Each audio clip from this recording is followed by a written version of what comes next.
সেটা 1952 সাল। অধ্যাপক, আইনজীবী, ইঞ্জিনিয়ার এরকম 3 পেশার 5 জন তরুণ। তারা হলেন 3 কোটি সাঁতরা, কালীপদ জানা, অজিত ব্যানার্জি, নিহার বিন্দু দত্ত, ভূচেন্দ্র ব্যানার্জি। কেউ পেশায় আইনজীবী তো কেউ অধ্যাপক। তারা উদ্যোগী হয়ে এই পুজো শুরু করেছিলেন। তাদের কেউই আজ বেঁচে নেই। তারা মিলে শুরু করেছিলেন মেদিনীপুর শহরের সংযুক্ত পল্লী সার্বজনীন দুর্গাপুজো। এই পুজো এবছর 73তম বর্ষে পদার্পণ করলো। মেদিনীপুরের সুভাষনগর, ক্ষুদিরামনগর, রবীন্দ্রনগর, হাতার মাঠ, রাজাবাজার এই 5টি এলাকার বাসিন্দাদের একটাই পুজো নিয়ে তৈরি এই সংযুক্ত পল্লী সার্বজনীন দুর্গাপুজো। পুজো কমিটির কর্তা তাপস সিনহা ও শান্তনু চক্রবর্তী এদিন জানান, 73 বছরে এই পুজোর থিম সাবেকিয়ানা, সোনালী ঝলমলে ডাকের সাজে অলংকার ভূষিত প্রতিমা, ঠিক যেমন হয়ে আসছে কলকাতার একডালিয়া এভারগ্রিন এর মণ্ডপে। হোগলা পাতার কারুকাজ দিয়ে তৈরি মণ্ডপ, ভেতরে শাল, সেগুন, মেহগিনি, ইউক্যালিপটাস, অর্জুন গাছের ছাল, পাট আর কলা গাছের তন্তু দিয়ে সুন্দর নকশা করা হয়েছে। পরিবেশ বান্ধব উপকরণ দিয়ে মণ্ডপ করা হয়েছে, যা নজর কাড়বে সহজেই। না, মাঝে আমরা কয়েক বছর থিমের পুজো করেছি।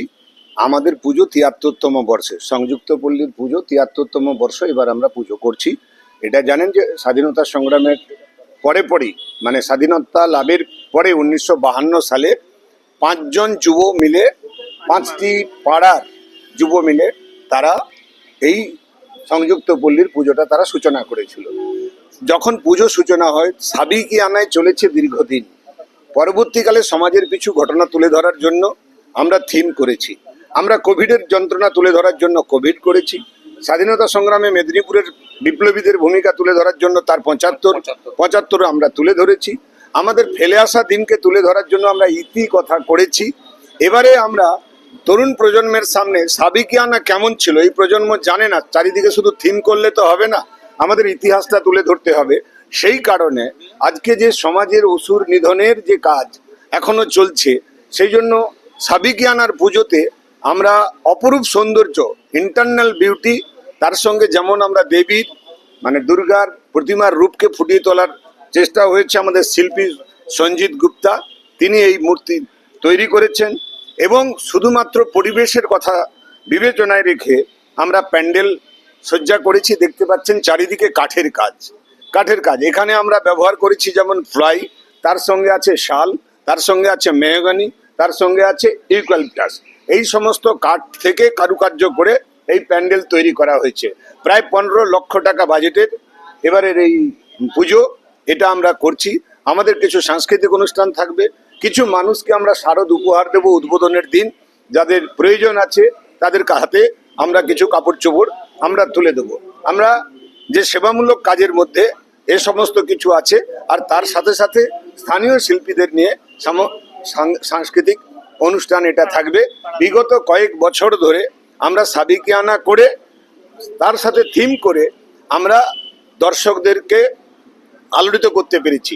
লক্ষ লক্ষ মানুষ তারা আমাদের মণ্ডপে এসেছেন, এবারেও আসবেন আমরা এই প্রত্যাশা করি। ইতিমধ্যে আমাদের আগামীকাল অর্থাৎ 8ই অক্টোবর সন্ধ্যে 7টা 7 মিনিটে উদ্বোধন হবে। রামকৃষ্ণ মিশন মঠের মহারাজের হাত দিয়ে অন্যান্য বিশিষ্ট অতিথিরা থাকবেন, উদ্বোধনী অনুষ্ঠান হবে সেখানে। তার 1-2 দিন আগে থেকে মণ্ডপে মানুষের ভিড় চোখে পড়ার মতো। এর জন্য সংবাদ মাধ্যমের একটা ভূমিকা আছে, আপনারা সে দায়িত্ব পালন করবেন। আমরা চাই যে এই শারদ উৎসব একটা সম্প্রীতির উৎসব হিসেবে গড়ে উঠুক। আমরা সবাই মিলে হাতে হাত ধরে যাতে একটা সুন্দর সমাজ মানুষকে উপহার দিতে পারি, সে দায়িত্ব আমরা পালন করব। আমাদের কোনো কোথাও থেকে সরে আসার ব্যাপার না। আপনারা মনে রাখবেন, থিম তার বাংলা করলে দাঁড়ায় একটা ভাবনা। একটা ভাবনা যেমন যদি ডাকঘর হতে পারে, একটা ভাবনা যদি কোভিড হতে পারে, একটা ভাবনা যদি স্বাধীনতা সংগ্রাম হতে পারে, ইতিকথা হতে পারে, তাহলে সাবেকিয়ানা এই কাজটাও একটা ভাবনা। অতীতটাকে তুলে ধরা এটাও একটা ভাবনা।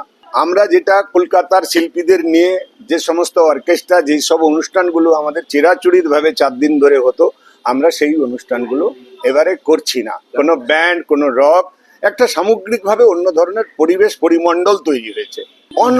Not only single incident, overall the society.